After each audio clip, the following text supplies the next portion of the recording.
স্বাধিকার থেকে স্বাধীনতা ৫২ থেকে ৭১ এই দীর্ঘ সময়ে আমাদের দেশে রক্তক্ষয়ী যুদ্ধ হয়েছে, যেখানে বহু রক্তের বিনিময়ে প্রতিষ্ঠিত হয়েছে স্বাধীন সার্বভৌমত্ব এই বাংলাদেশ।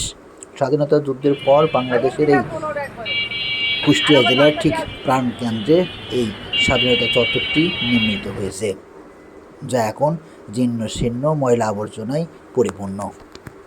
স্বাধীনতার পক্ষ কিংবা বিপক্ষ নানা কথার ফলছড়ি আমরা দেখতে পাই, কিন্তু সত্যিকার অর্থে যারা স্বাধীন করেছেন এই রাষ্ট্রকে, সেই স্বাধীন সার্বভৌমত্ব রাষ্ট্রের পিছনে যারা শ্রম দিয়েছেন, তারা এখন অবহেলিত।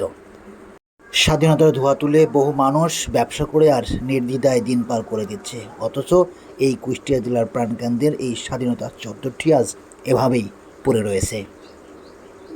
আজ যাচ্ছি, তবে যাচ্ছি না। দেখা হবে নতুন কোনো এপিসোডে।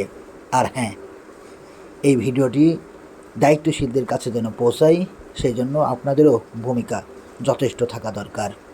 সবাই ভালো থাকবেন। আসসালামু আলাইকুম ওয়া রাহমাতুল্লাহি ওয়া বারাকাতুহু।